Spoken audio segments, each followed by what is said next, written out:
So just let me ask, you all like planning to present for 20 or so minutes? Then I will.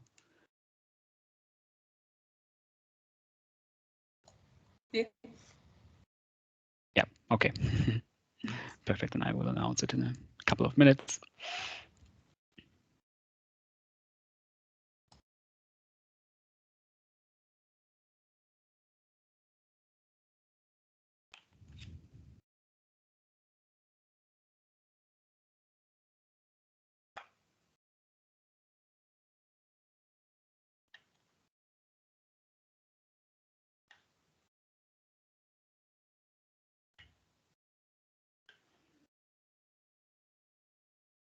Where do you work, Lars?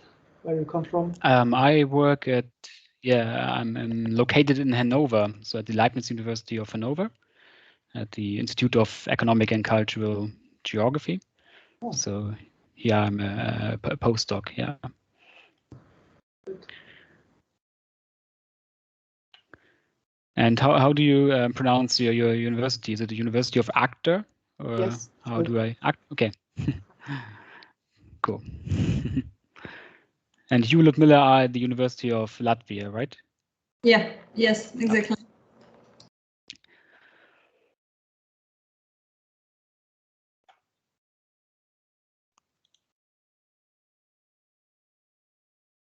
So we wait another minute and then we try to start on time.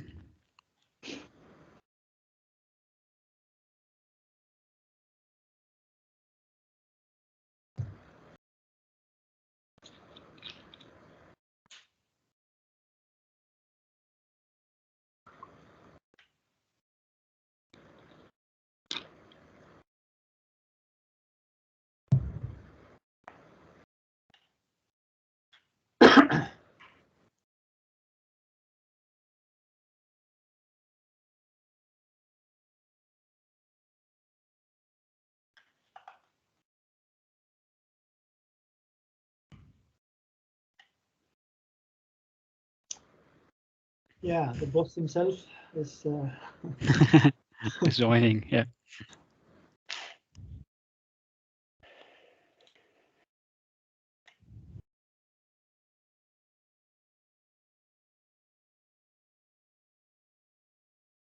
All right. It's 2:20 Central European time. I think it's 3:20 in Estonia. Hello, everybody. I welcome you to this afternoon session on diversification and regional structural change. I think an evergreen topic in economic geography and all related disciplines.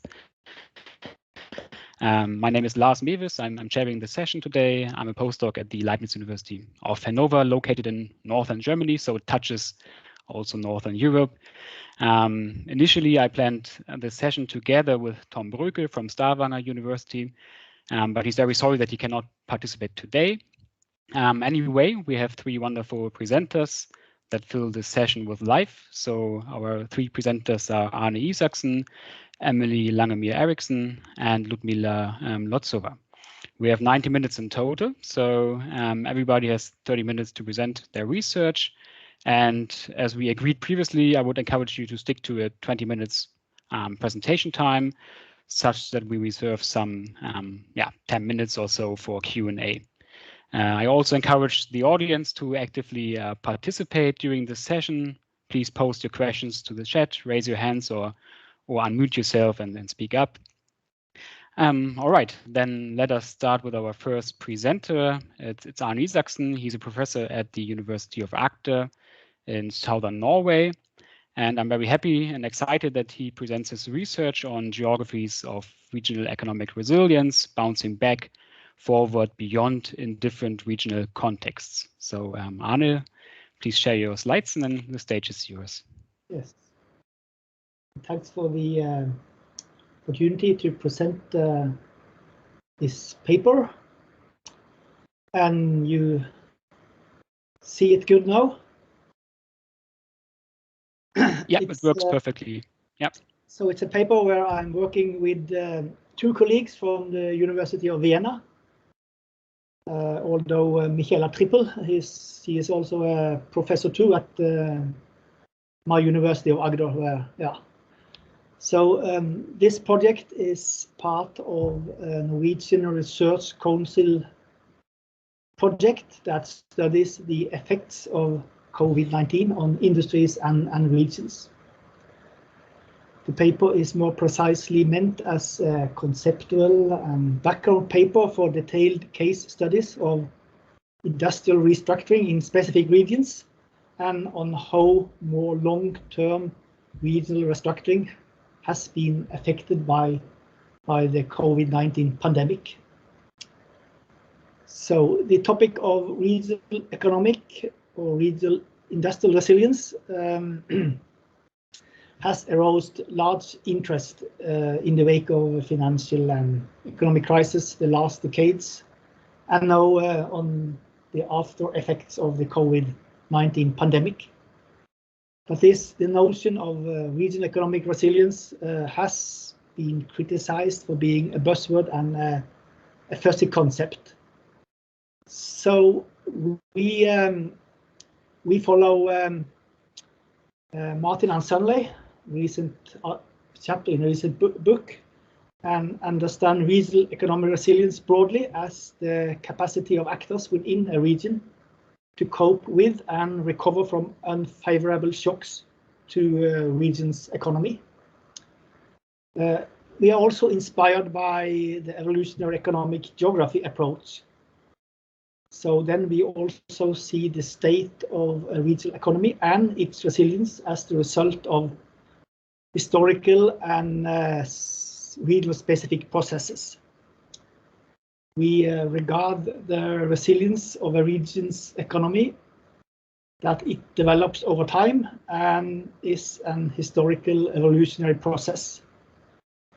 And this means that a region's capacity to tackle shocks, its strategies and activities towards a shock are influenced by former experiences. And these experiences are embedded in firms and organizations' routines, in actors' networks, in the structure of the regional innovation system, and so on. And also that experiences from tackling one shock can give lessons for future tackling of future possible shocks. We further distinguish between three forms of regional resilience, regional economic resilience. Much interest is devoted to how fast regional economies and industries can return to their pre-shock situations. So bounce back refers here to the fact that a regional innovation system, with its dominating actors, network between actors and institutional settings, recover to its pre-existing state after the shock. But increasing attention is also given to how regional economies can bounce forward, which refers to the development of new industrial growth paths, and then reconfiguration of regional innovation systems rather than bouncing back to pre-shock situations. So this means that bounce forward means that regional industries regain or strengthen their competitiveness as a result of changes in firms, organizations, and the regional innovation system during and after the shock. We then propose a third form of resilience, bounce beyond. These forms add directionality of change and is more normative as the change have to be aimed at creating more sustainable, socially and ecologically, more economically, socially and ecologically sustainable regional industrial sectors. So bounce beyond is more directed. So then the region's economy has to reorganize around a new and more sustainable growth path. This form of resilience may require a transformation of the regional innovation system not least of the institutional infrastructure of RIS. It includes the norms and values of key actors in industry, politics, and civil society about what regional industrial growth is good for.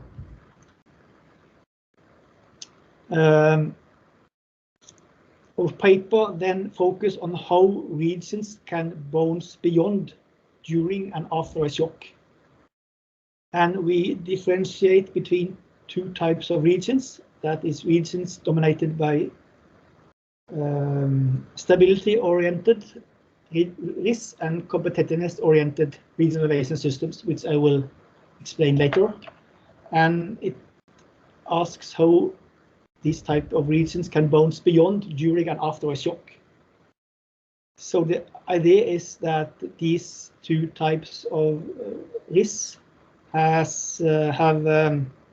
different preconditions because of their historical development, different preconditions for bouncing beyond, and I focus here just on the processes that can contribute to bouncing beyond of these two types of regional innovation systems. And our approach is then that the two types of regions and RIS have specific preconditions which entail different possibilities for bouncing beyond. Stability-oriented RIS might be characterized by various kinds of lock-in. Such regions support, first of all, continuity of its industries. That is regional industrial extension, path extension, and path upgrading. So a shock might well cement or even reinforce negative lock-in situations if regional actors employ strategies to bounce back, come back to pre-conditions as fast as possible. Competitiveness-oriented risks are focused on stimulating innovation-based renewal of existing industries, which they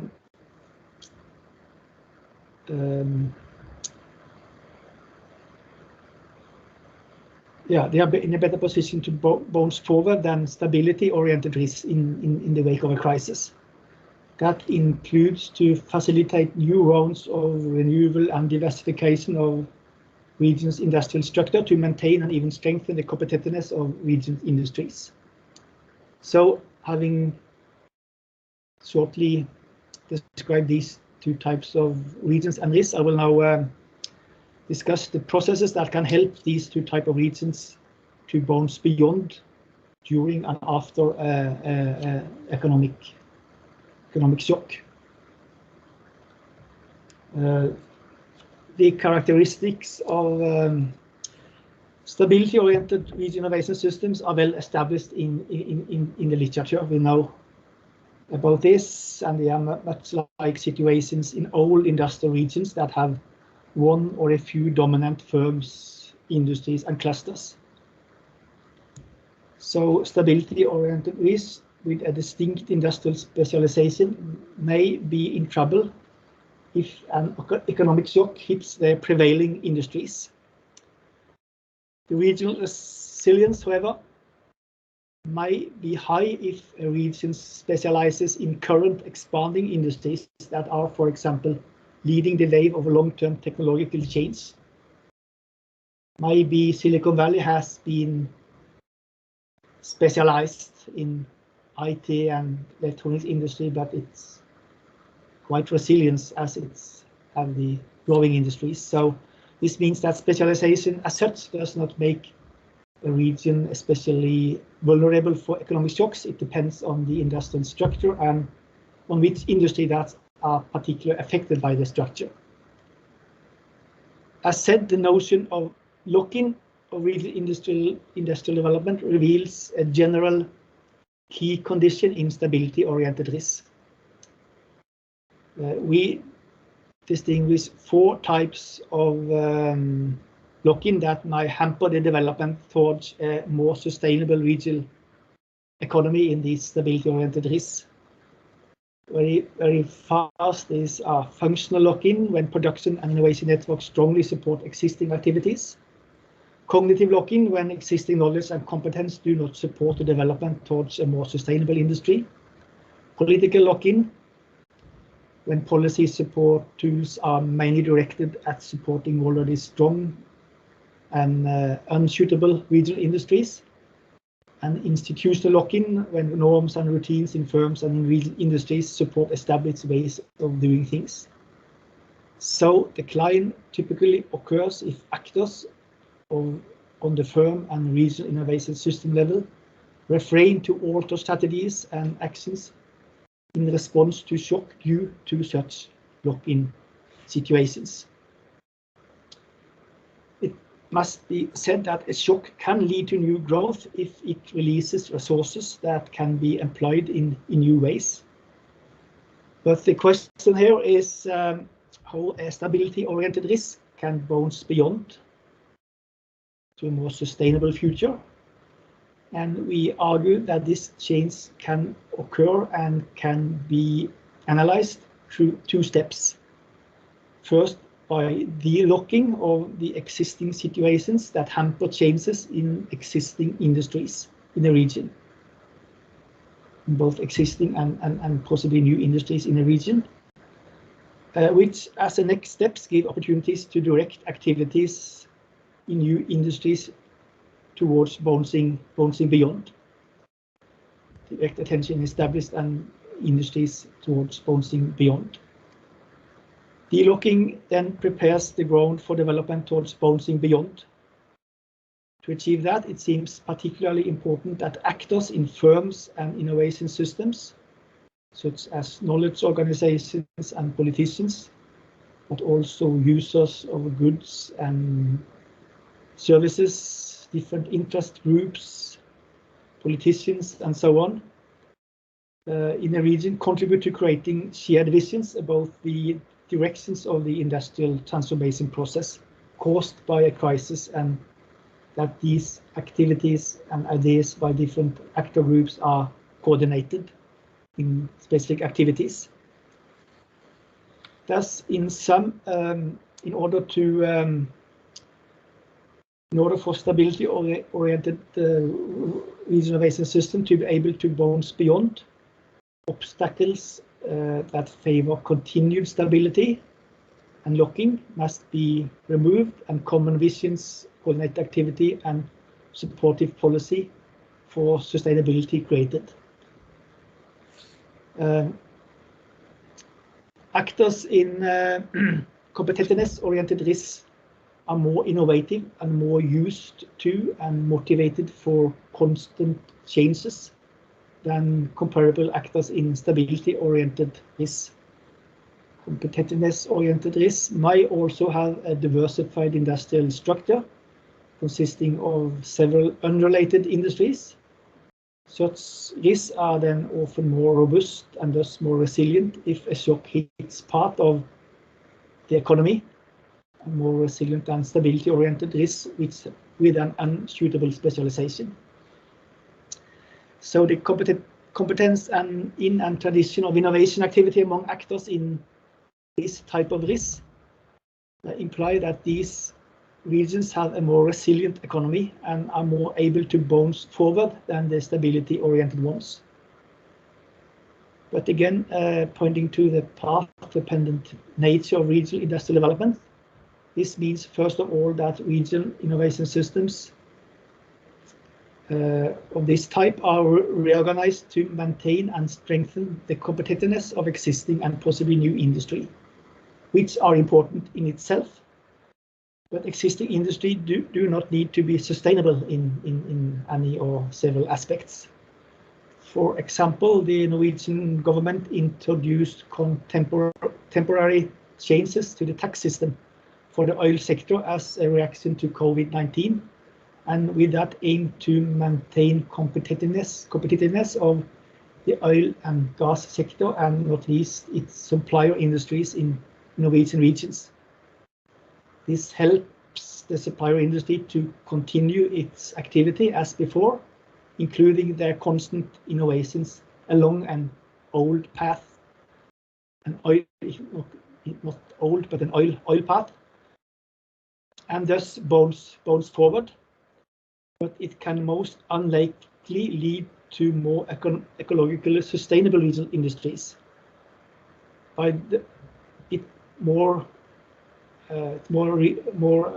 hampers, for example, that released resources from the oil industry can be employed to a stronger offshore wind industry and other possible green industries. So to continue the competitiveness of oil industry can hamper can bind up resources that hamper the bouncing beyond to more sustainable industry. So this example and general reflections might indicate that the regional innovation system works to support firms' innovation activity, but that there is a need to change key actors' norms and values, as well as to develop new knowledge. This view is confirmed or supported by a study of the Norwegian technological innovation system centered on Western Norwegian regions for batteries for coastal maritime transport, which among others led to the world's first battery electric and passenger ferry in 2015. Competence base for diesel electric systems is transferable to battery electric propulsion for ferries. That's important for the development and fabrication of a large number of battery electric ferries. I think it's as much as 70 now. It's lobbying by network organizations, which led to the inclusion of emission guidelines for public procurement contracts and the conduction of development contracts for innovation of new solutions when winning a tender. So the bouncing beyond in the ferry production is based on lobbying for new public procurement tenders. So to conclude, my presentation has focused on preconditions and processes of bouncing beyond to a more sustainable economy in the wake of economic shocks in two types of regions and innovation systems. So this preliminary theoretical discussion indicates that bouncing beyond requires roughly similar activities in the two types of regions, despite that these regions have quite different pre-shock conditions. The regions have a path-dependent development that favor bouncing back in stability-oriented risks and bouncing forward in competitiveness-oriented risks. In both regions, bouncing beyond demands two types of activities. As I said, the first is VLOC, understood at lowering the 4 types of lock-in mentioned above, while the next type of activity is to reorient the region towards more sustainable activities, which is seen as more straightforward in competitiveness-oriented than in stability-oriented risks. But in both regions, it demands changed attitudes among a number of regional actors, such as also adjustment of policies, support tools, and new knowledge and skills among workers and entrepreneurs. And they also indirectly pointed to the need for a multi-level perspective by changing national policy tools, as shown in the case of the development and introduction of battery electric ferries. Because even if regional conditions are important or significant, regional economic resilience is also often shaped by conditions and networks outside of the regions itself. So this project or this project includes case studies of 4 regions, which this paper is a kind of a conceptual paper for. So this was preliminary thoughts, so I very much want any type of feedback to the analytical framework I now presented. So thank you. Yeah, thank you very much, Arne. Thanks for your interesting presentation on bouncing beyond in economic resilience. You're perfectly in time, so we have a couple of minutes for Q&A. So are there any questions to Arne from the audience then please post it into the chat or unmute yourself.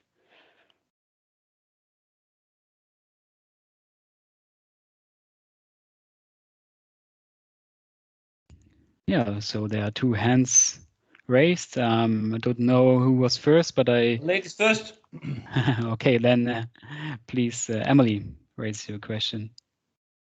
Yeah, I was just wondering how much need to change in order to fulfill the criteria of bouncing beyond, because you say that some reorientation of processes, but what processes? Is it just key processes of production, or is it, what is the scope?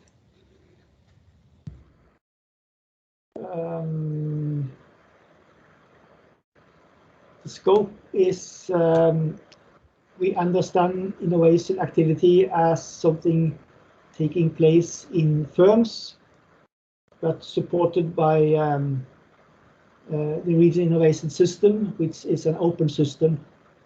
So the scope is how firms and innovation systems have to change and reorient their activities. So on the firm level, it's much about routines, norms, ways of doing things, and acquiring new knowledge, which then can be supported by reorganization of innovation systems by, for example, new organizations that help to reorientate activities. It's new education possibilities, new knowledge, and not least new regulations, such as shown in the battery electric example, where you change focus and support ferries that are not diesel ferries, but battery electric ferries and so on. So it's a reorientation of the what's going on in firms and organizations and in the environment, understood here as the open regional innovation system. Yeah, something like that. Okay. All right, then please, Gary, if you want to raise a question. Okay, I just answered my hand. Okay, a question concerning transformation of so-called competitive regions towards the stable regions. So do you have examples when region which used to be very competitive oriented locked in, and vice versa when former stably organized lock-in organizations shifted to very competitive and very innovative? And what are the critical factors of this kind of transformation? You asked about stability-oriented regions that are becoming more competitive, and competitive regions that turn into lock-in situations. Mm-hmm. Yeah, the first example we will hear more about tomorrow, I guess, when Maria and maybe also Mare are presenting their paper. It's the old Norwegian region of Greenland, which was the region that more or less was the core of industrialization by use of hydroelectric power in Norway 100 years ago, which have these large process industry, fertilizer industries, and so on, that now had started and have a strategy to be climate positive or something like that, climate positive region. So they have started a turnaround trend to think differently from being stability oriented and more or less competitive in their own industries, to then turn around and bounce beyond in that sense, and they will have show analytical framework how this can be analyzed. And competitiveness-oriented regions that can become locked in. Maybe that is the classic 1994 book by Annelies Saxenian, who studied how Boston turn into, at least for some decades, turn into stability-oriented and lost competitiveness against Silicon Valley. So it depends on how they organize their innovation system and how the organization worked and how the institutional framework was, that they wouldn't take any chance and lose their face if they did not succeed and so on. So yeah, it might be better time to find some good real examples, but this is good question. Okay, are there any other questions from the audience?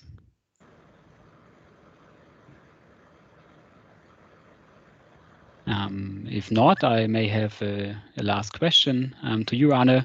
I was wondering if you also have, or are you planning to focus on specific types of agents? So I was wondering if, for example, in stability-oriented regional innovation systems, there are different types of actors than in competitiveness-oriented innovation systems.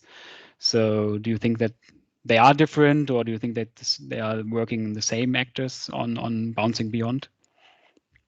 Yeah, good question. The paper will include much more about actors and agency. So we distinguish between change agency and maintenance agency. So there could be a power fight between different types of actors and different types of agency in a region. So someone want to continue along the stable route, and that are these maintenance actors and agency, and those who want to change to a new path. So I didn't have time to include this in my presentation, but it will be different important part of the paper. Okay, thank you. All right, I think we then move on to our next presenter. Thank you, Arne, for your presentation. And now we move forward to Emily, and she may share her slides. So Emily is a PhD fellow at the same university, the University of Agder in southern Norway. And she's going to present her work on analyzing different types of agency for green industrial transformation. And yeah, Emily, the stage is yours. Thank you. Can you hear me okay? Yeah, perfectly fine. Yeah, so as you said, I'm a PhD student at the University of Agder, and I'm going to present a preliminary article that I'm working on with the title Green Growth Paths in Dirty Regions, Combining Regional and Technical Innovation System Approaches. So, as the world faces grand societal challenges like climate change, there is a need for a restructuring of the economy on many levels in order to stimulate the greening of industries.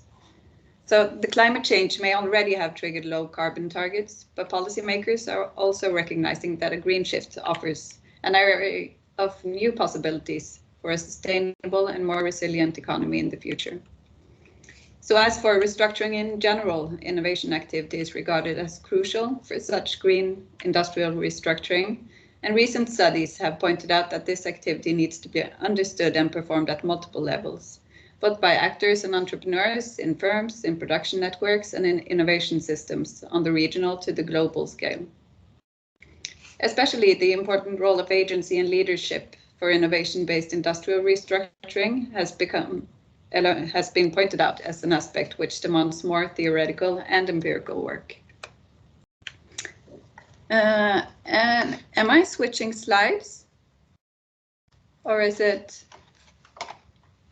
Yeah, currently we see your introduction slide, and now the next one. So RIS versus TIS. Okay, yeah, perfect. It was just changing, yeah. So, analyzing and explaining green restructuring of industries is a challenge. And even though literature on regional innovation systems has embraced an institutional tradition in terms of region-specific formal and informal institutions, there are still limited insights into the micro-level processes that shape new path development. And further, the RIS approach is mainly geared towards supporting industrial path extension and path upgrading. That is, it can particularly help explaining the greening of existing regional industries, for example, through cleaner process technology. But green restructuring also includes the development of new and green industries through path diversification and path creation. And here the TIS, or the Technological Innovation System approach, may contribute, as it has been acknowledged as particularly useful for understanding path creation. However, even though the different forms of path development may contribute to explaining green industrial restructuring, both the RIS and TIS literature has focused less on the dynamics of regional restructuring. So the path creation appears to be the rational outcome of a given set of specific conditions, rather than the result of socially complex, contested, and negotiated processes. So I will come back to this, but first I'll present the system functions from the TIS literature.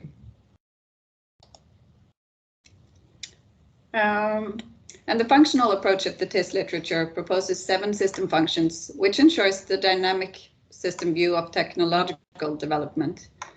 And the system functions contribute to both explain as well as describe shifts in the technology-specific innovation system, which is initiated when actors enter and form networks and institutional structures are established or adapted. They can further be described as emergent sub-processes of the overall innovation process. So the first function that contributes to large-scale technological development is entrepreneurial activities, simply because there cannot, according to the TIS approach at least, exist a well-functioning innovation system without entrepreneurs. The second and third function are knowledge development and diffusion, which capture the depth and breadth of the knowledge base of the TIS, how the knowledge base evolves over time, and how it is combined and diffused throughout the system as a whole. The fourth function is guidance of search, which revolves around the fact that there must be a specific focus on the choices for investment in the innovation system. And this function can be fulfilled by various system elements, including markets, industry, and government. Because markets for new technologies can either be greatly underdeveloped or alternatively not even exist, there is a need for market formation, which forms the fifth function. This is based on the fact that new technology often struggles to compete with already existing and embedded technologies. Function 6 revolves around the mobilization of resources, as resources in different forms are essential inputs to every activity within an innovation system. The seventh and last function concerns how legitimacy is created as new technology has to become a part of or even overthrow an existing technological regime. Hence, it will be opposed to by parties with conflicting interests. Well, human agency is naturally the core of such social processes as system building, and Musiulik, Markard, and Heckert have suggested that when focusing on the development and embedding of totally new technologies, innovative actors have to develop supportive structures which legitimize and stabilize the emerging technology within a TIS. It is further argued that such innovative actors aiming for implementing sustainable technologies into the society mainly are individual entrepreneurs. While acknowledging that entrepreneurs play an important role, this paper suggests that a more fine-grained typology of actors is suitable when analyzing such microprocesses of change, which can be found in the concept of Trinity of change agency, including Schumpeterian innovative entrepreneurship, institutional entrepreneurship, and place-based leadership. So drawing on insights from literature on technological innovation system and its system functions, we zoom in on the contribution of each system function for green regional industrial restructuring and the role of the 3 types of change agency in the development of the system functions. Studying the different types of agency might be useful when analyzing the process of green industrial restructuring, as one might assume that they address different parts of the process. So just to take a glance at the Trinity of change, while regions differ in their preconditions, such as size, industrial and infrastructure, capital and labor endowments, they differ in their preconditions. Still, some regions grow more or less than expected given their given set of preconditions. These differences can be seen as the outcome of actors and their agency, hence what actors do to create and exploit opportunities in some places and not others is an interesting aspect to study. As a response to this blind spot, Grillitsch and Sutarauta developed the concept of Trinity of change as an holistic conceptual framework for the analysis of agency in emergent regional growth paths. The innovative entrepreneurship is a crucial engine of change as it is the source for new industrial specializations and regional industrial restructurings by triggering path-breaking innovations. As new industrial growth paths might require institutional changes, an opportunity-oriented and also risk-taking institutional entrepreneurship is required for enabling such restructurings. And lastly, the emergence of paths is only possible through the joint efforts of multiple actors, hence place-based leadership, which coordinates activities, resources, and powers for the benefit of both individual objectives and the broader region is needed. The interplay between these three types of agency is useful for analyzing regional path emergence, and the lack of one of them is expected to be of hindrance for such processes. It is important to acknowledge that other types of agency will always be found within a region, and while many types will be irrelevant of change, there may also exist agency that is against change. And I guess that's highly visible now with the green restructuring. It is further important to acknowledge that even though the change agency identifies intentional actions aimed at creating change, they have both intended and unintended consequences, constantly and persistently influencing regional development processes. So to the case region, this paper focuses on the greening of dirty industries in a thick and specialized regional innovation system. So the risk is the context for this paper. The Grenland region in the southeastern part of Norway. The region, consisting of 6 municipalities, encompasses a population of about 118,000 people, now in 2021, and contains the largest concentration of process industry, primarily focused on petrochemicals, metals, and cement. In a risk context, Grenland has been locked in for many decades based on over 90 years within traditional heavy industrial activities. And further, the region stands for over 20% of Norway's greenhouse gases alone, which makes it both an important but also interesting region to study concerning green restructuring. So to escape lock-in, the Industrial Green Tech Cluster was formed in 2018 with the aims of developing new smart technology and more eco-friendly solutions for the industry. Based on this, the cluster developed the ambitious vision of becoming not only Europe's, but the world's first climate-positive industrial region. So based on these theoretical underpinnings and the case, my theoretical research question is, can insights from the literature on TIS and Trinity of Change contribute to the understanding of sustainable restructurings within a thick and specialized risk? And for the empirical research questions, what or which paths are relevant, and what are the most important system functions and change agency for regional industrial restructuring in Grenland?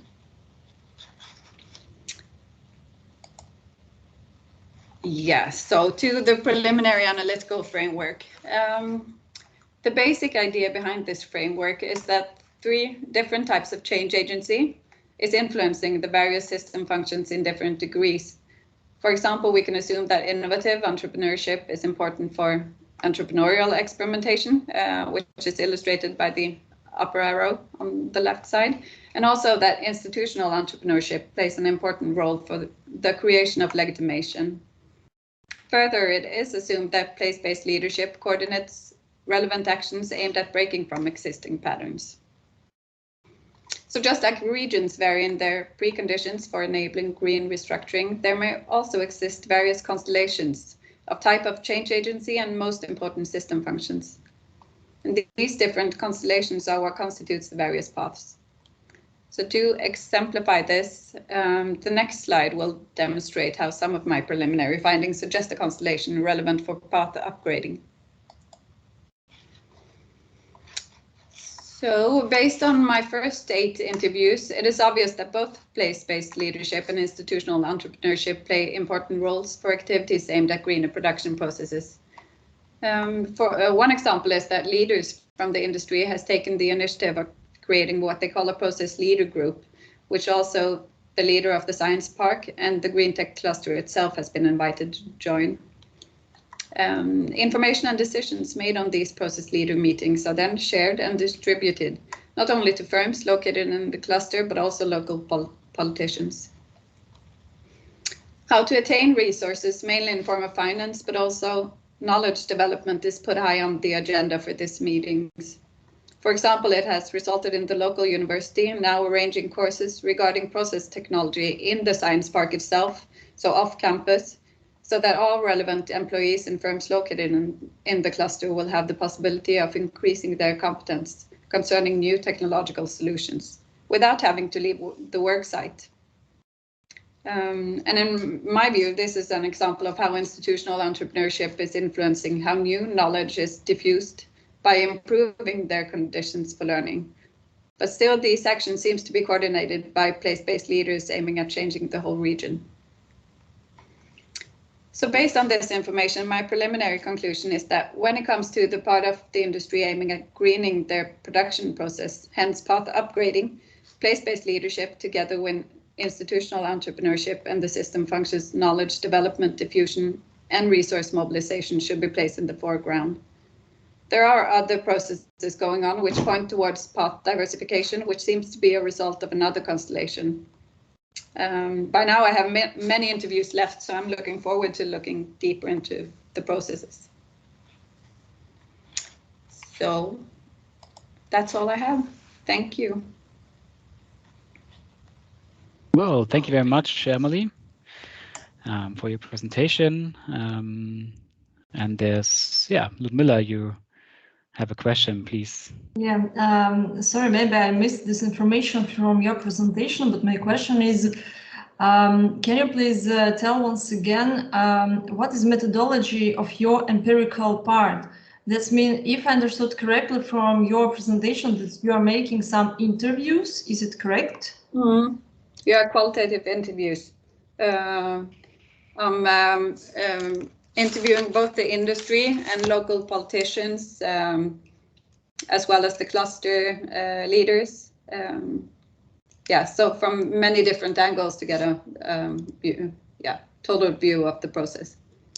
Sorry, it's just quite a practical question. It's just you are talking with this person, or it's kind of written questionnaires or written interviews, if it's possible. Sorry, it's just practical aspects. Currently, we're having semi-structured interviews, but trying to have an open dialogue. So we have some themes we're going through. Okay, thank you, Claire. All right, thank you for your question, Ludmilla. Are there other questions? I interrupted someone. I don't know. Arne, you have a question. Yes, thank you. And know this research, of course. It's a very elegant, if that is an English word, elegant analytical framework. But this is a very old industrial region.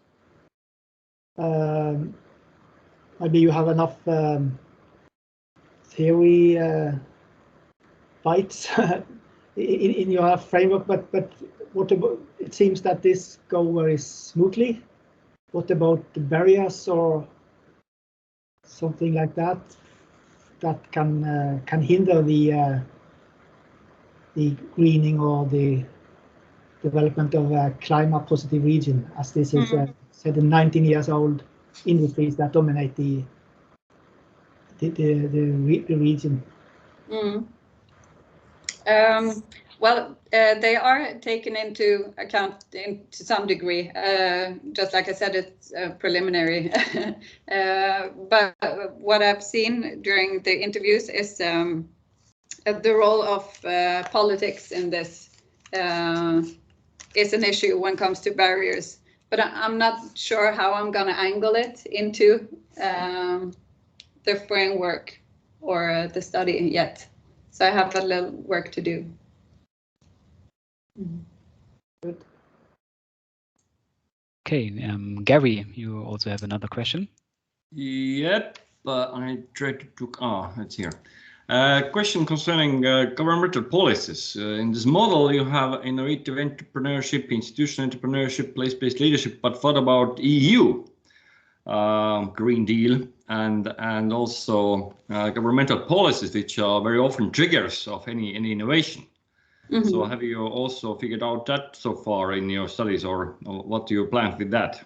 Are you going to interview also some governmental officials?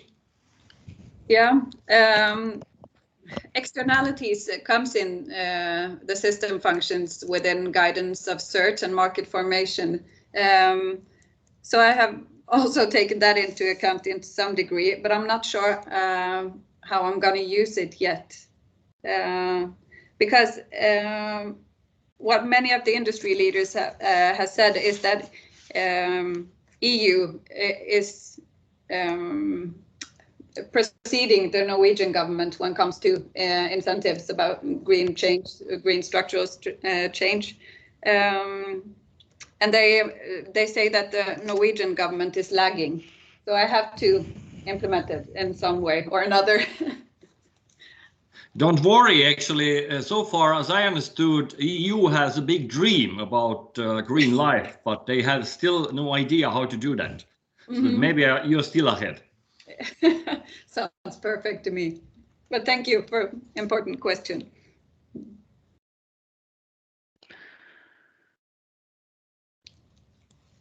Are there any other questions from the audience? So we have still a couple of minutes.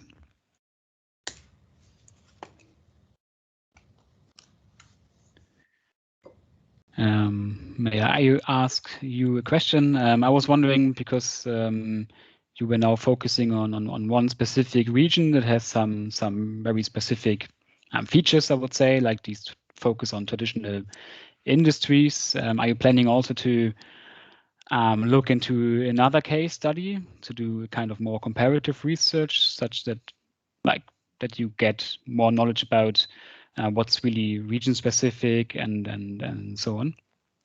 Yeah, I have thought about it.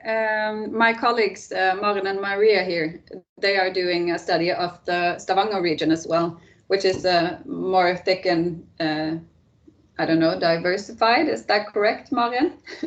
Region. Or, yeah. I think they're still specialized, but going into diversified. Yeah, we're discussing it. Yeah, so that could be an option.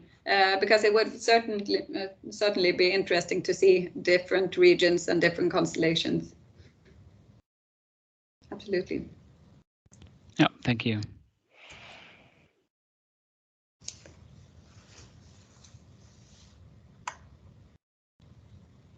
All right. If there are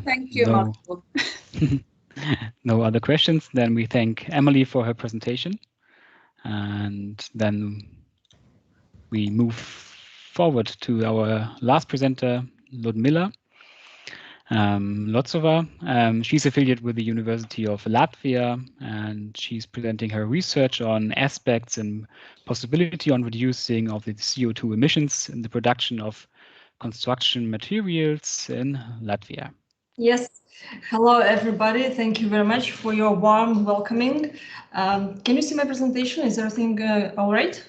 Yep, it works perfectly fine. So, yes, my name is Ludmilla Lotsova. I'm a PhD student of the University of Latvia, and I'm doing this research under guidance of Professor Birutė Sluoka, who is also a senior researcher of the University of Latvia. Yes, how you have said correctly, I'm focalizing my research on reducing on the CO2 actual aspect and emissions in the production of construction materials in Latvia. Maybe you are wondering, or you have a question in your heads, why exactly construction materials? So as I have found, as I have stated from European Union regulation, actually, as you all well know, EU countries should reduce the emission of the CO2, and not only by offering alternative energy sources, renovating or insulating existing buildings, using electric transport, sorting waste, etc., but also by using greener building materials in construction. Up till now, actually, for the moment, it is much more used concrete or reinforced concrete in building construction materials, and as you maybe will know, it produces quite big CO2 emissions during production of concrete and putting in operations, etc. So, like example of these orientation to the greener building materials can be replacement or change of the concrete to the wood. Here is an extract from this regulation where you can see the percentage shown. The percentage needed to be respected for European Union countries in reduction of these CO2 emissions. In yellow, it is Latvia. You can see it's only 6%. Of course, it's clear that in Latvia, unfortunately, we don't have such big volumes of production, and including production of construction materials. It is clear that countries where production is more developed, like Denmark, Germany, and others, need to reduce these CO2 emissions on the much higher percentage range than our country. So just to understand the picture, what we need to reach until year 2030. Let me move forward with the second question. So it's logically, if we have regulations to reduce CO2 emissions, and if I'm focalizing on construction materials in Latvia, the following logical question is how to measure this CO2 in construction materials. I don't know if someone from audience have been worked in this sector or not. Me, I have worked, so I know quite a lot from my personal experience, personal professional experience, but I will tell about this a bit later. So here I would like to just to show in the global landscape how the things are done. So it's clear that the concrete, the cement, first of all, is transported to a factory. Then it's I will formulate otherwise. To be able to measure the CO2 footprint, you need to measure several or 4 stages of CO2 production during the concrete production. First is you need to measure CO2 emissions during transfer to a factory. Then you need to measure production at the factory, CO2 emissions during production at the factory. Then you need to measure CO2 emissions during the delivery to the construction site. And then you need to measure the CO2 emission during putting in operation at the construction site. Just to give you a picture of how it's done. And of course, it's not, we have a document called Environmental Production Declaration, which is based on the standards you see below, which shows core rules for this document, which shows rules how to calculate this kind of declaration. Here is example of this declaration. It was related to one construction project where quite a well-known production company named Schwenk produced material. Of course, this declaration cannot be done by the producer, manufacturer itself. It is usually invited the third independent organization to make this kind of expertise. And here you can see an extract that usually this CO2 emissions are measured and presented in such kind of document. So let me please move forward more closer to my research. So previously I was saying about general situation and some practical things from construction material production in Latvia and basic practice. And about my research, here you can see I have put some information from Central Statistical Bureau, Republic of Latvia, just to give an idea how much employees work in these sectors and the general salary in this sector also. Of course, if you remember these, if you remember the slide I have shown with the percentages to reduce, we need to attend until 2030. It is clear that if we see countries like France, just I will show you once again, if we see countries like France, for example, where this percentage is much higher than in Latvia, it is clear that actually we can rely that that our exports will grow even more than we see it here, because if in Latvia if we see this orientation to the greener material, we understand that greener material can be like wood also. Wood can be accepted as greener material, and it's clear if in Latvia we produce quite good wooden products that are passing expertises and are accepted by general European rules. So it's clear that we can wait and a more growing expert in this subsector in other European countries. I will just finalize this slide with a brief sentence about typicality of my research. It is also related to the fact that there are no similar empirical studies and scientifically substantiate evidence of the existing performance of the already implemented investment program in Latvia in the field of construction materials. We can basically say that it will be similar first research, I hope, yes, in Latvia. Exactly, specifically if we're talking about yes, all right. So let me move forward to the global goal of my research.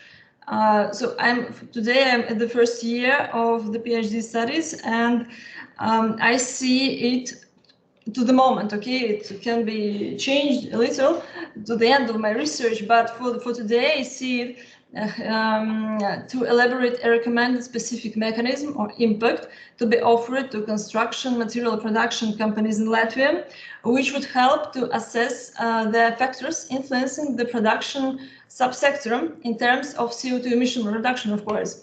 And consequently, that should allow the companies to become more competitive during export. Saying in a more simpler way, we hope that we would be able to elaborate some recommendation or mechanism yes, that we can offer to Latvian construction material production companies, and this recommendation would would help to these companies to assess the factors that influence the production exactly in terms of reduction of CO2 emissions. And we hope that by that, consequently, that should allow these companies to do export in more successful way. Export in new countries, of course. It is clear that to achieve such global goal, we have I have some tasks, and here are two main directions of my tasks. First is to analyze the development of construction materials production in Latvia, taking into account the requirements related to use of greener construction materials, and also analyze the Latvia's export of construction materials. It's basically what I have said previously, just summarizing here the directions of my tasks. And the second one is that to analyze the time series of salaries in the construction field with possible specification construction material production, if we will manage to do this, and evaluate the influence of COVID-19 pandemic. Of course, it's very important aspect also. As I have mentioned here, these are two main directions, and of course there are more smaller subtasks, what I will not just indicate today. Hopefully I will achieve to do them. Here are results, what is done for the moment. As I'm at the beginning of my research way, of course, I began with gathering some statistics with collecting information from different organizations and institutions, like Investment and Development Agency of Latvia, like construction manufacturers clusters. And of course, it's clear that we should have opinion of experts from, for example, Riga Technical University. For me, it's clear that to move such a theme, I think I need to collaborate quite actively with them, experts also from technical universities. And of course, preparation work for the questionnaires. So in my research, I plan to make a lot of questionnaires to the entrepreneurs. Though with experts, it will be interviews. So this is about empirical methods of my research. And let me please finalize with the next steps and perspectives of my research. Next steps are clear. It is to finalize the analysis of the situation. Of course, it's also to summarize the theoretical analysis, to formulate questionnaires, and to begin work at empirical part. It's just the tasks what I'm putting for myself to do tasks, let's say. About perspectives, here I have put the prospect from European Union site, published absolutely recently at the end of September. Just once again to underline how much attention is put on global CO2 emissions reduction, and to underline once again how that I hope that my research is in line with the future challenges of European Union and to be reached until year 2030 and even until year 2050. At the end of my presentation, let me please briefly tell 2 words about myself. Yes, why I have chosen such specific topic for my research is because I have worked 5 years in a manufacturing company, which was related with wooden structures. So I know what means in a practical way. I know what means ecological or greener construction material like wood. I have also worked 2.5 years in quite big for Latvia construction projects. I have also worked in different European countries, also in Asia, and also I have worked in projects with the international partners also from Russia. And yes, as already mentioned, I'm doing now my PhD doctoral studies at Economics, Business and Management faculty at the University of Latvia under guidance of Professor Birta Sloka, who is also senior researcher of our university, and she participates in teaching of several study courses. She participates in research, she participates in international cooperation. She is member of international scientific conference boards, of several research journal editorial boards, and also she involves in research a lot of doctoral and master students, as example of myself. And so yes, by that I'm finishing my presentation. Thank you very much for your attention, colleagues, and your questions. Very welcome. Thank you very much, Ludmilla, for your interesting insights into the Latvian construction material sector. Are there any questions from the audience? Then please raise your hands or unmute yourself and speak up.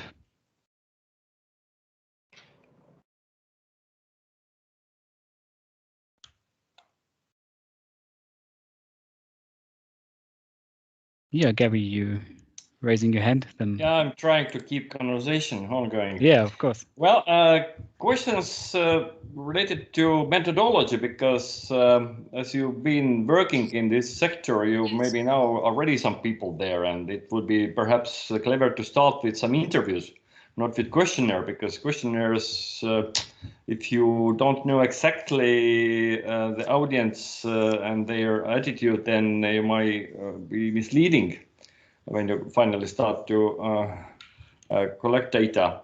Then maybe you can start with some interviews to important stakeholders of the sector.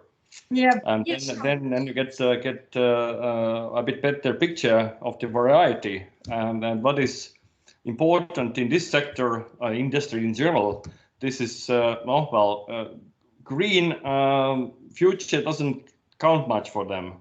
But saving money, this is important, so that if you bring them to the fact that they can save money also when they changing the technology or bringing some innovations, then it works. But as we have this oil shale industry in Northeast, and they're still thinking about how to change some procedures, but not to change the production line. And in the construction sector, I can imagine this is quite similar. Yes. Yeah, thank you for your question. I totally agree that it's very important. The money or expenses question is very important, and I totally agree that maybe we can show attractive perspectives and then to these entrepreneurs. And yes, of course, it's a very good idea about to have interviews in live or to record them, to have these records attached to the research and avoid questionnaires. I think it can be done. Okay. So there's another question by Biruta. Yeah, it's not a question. I'm very thankful that for Gary for comment and for suggestion.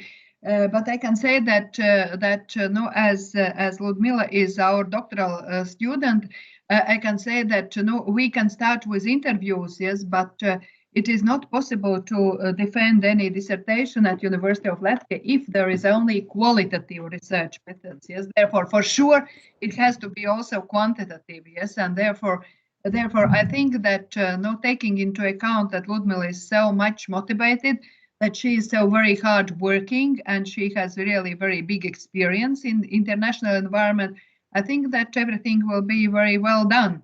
And that will make so that it will be useful, that this research will be useful not only for her as a researcher, yes, but taking into account that this very specific branch and very specific field, that it could be useful also for these stakeholders, that she can bring also some additional from this perspective. So that would be, I think, useful. And thank you very much for comment. Thank you very much. Yeah, there's the next question by Arne. Yeah, maybe follow up a bit on Gary's question, and if you talked about you need to finalize the theoretical analysis. So if you can't go, if you want to also to go directly to the research to a survey, but you need, I think you need a theoretical background. So and that might be something like innovation-based restructuring of the construction industry or something like that. But have you thought about what are your theoretical framework for your study? Yes, of course, we are working with the professor on this question. It's clear that first of all should be theoretical questions should be answered, yes, and theoretical background should be studied and should be summarized. It is clear, yes, that first of all, this is the first step, and second step is empirical part. So we are actively working with the Professor Sloka on this topic. Yeah, of course. Yeah, I can just add to this that I really encourage you to, as Arne said, to pick a theoretical background in order to frame your empirical analysis. Otherwise, it will be really tough to also interpret then your results afterwards if there is a lack of theory missing there. Yeah, of course, it's clear.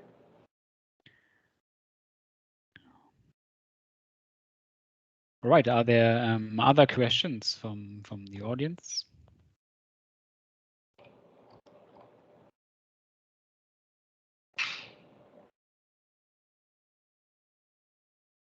Then I may also have a really specific question regarding the industry that you chose, because in Germany we have also this discussion on because Germany is wanting to become climate neutral until 2047 or 48. So it's quite a ambitious aim. So that's really embedded in German law now, and there's a big discussion on how to get there, of course. And Germany is really dependent on traditional industries and Yes. also carbon-intensive industries like construction material and production of steel, production of concrete. And these are really energy-intensive industries. So there's a big discussion on how to get the energy green when the whole of industry has to transition into such a greener in such a greener way. So do you have any, because you have insights into this industry, where do you see the potential where those industries can reduce their CO2 emissions? Is it like saving energy? Is it like moving to different materials? Or, Yeah, thank you for your question. Of course, I have some, let's call it insider information based on my experience. And of course, if we are talking not officially, so I think it will be the change of, or at least orientation from concrete, traditional construction to the wooden construction. Because from wood you can construct not only two floors houses, private houses, but if you are talking, if you will take a look on laminated timber structures, it can be multiple 20-floor skyscrapers. But of course, this is not official and maybe hypothesis, but that is the topic of my research. Actually, that's one of questions of my research. So about construction material production, how this topic is related, and what kind of material is greener, and what kind of material can be produced, reducing CO2 emissions. Of course, if we if we are comparing concrete, reinforced concrete, and wooden structures, wouldn't win, absolutely. Yeah, but it's a question to be answered during my research. What about the supply of green energy? I'm not so have less insight into Latvian energy production, but is it also planned to supply these with more greener energy or so? Sorry, I think it's under. It's not really in the frame of my research, and I will not be able to answer on this question. All right, thank you very much. Are there any other questions?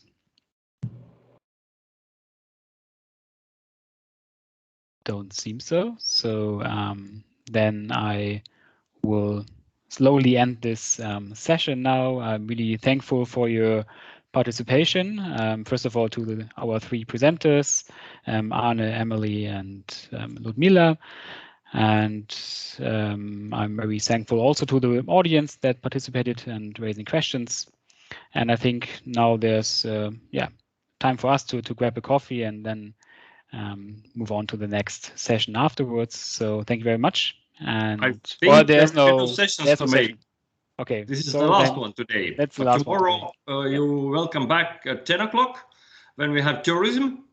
Professor Saarinen will have keynote on which is probably one of the most badly hit industries during this COVID time, and also which is important in many peripheral regions, so that those regions have been hit badly. But on the other hand, as I talked to tourism people, and we had also one research, peripheries were flourishing during this COVID time, at least during the summer, because foreign tourism was restricted, and so peripheral nature tourism areas were flourishing, at least last summer and also previous one.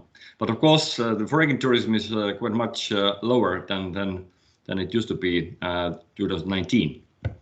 Well, and then 3 more sessions afterwards, and final keynote by Elvira, which is really interesting, I think. Well, so thank you for joining us, and thanks Lars to keeping it in good pace. Yeah, thank you very much, and thanks to all, and see you tomorrow then. Yep. Bye. Bye. Thank you very much. Yeah, thank you. Thank you. Goodbye.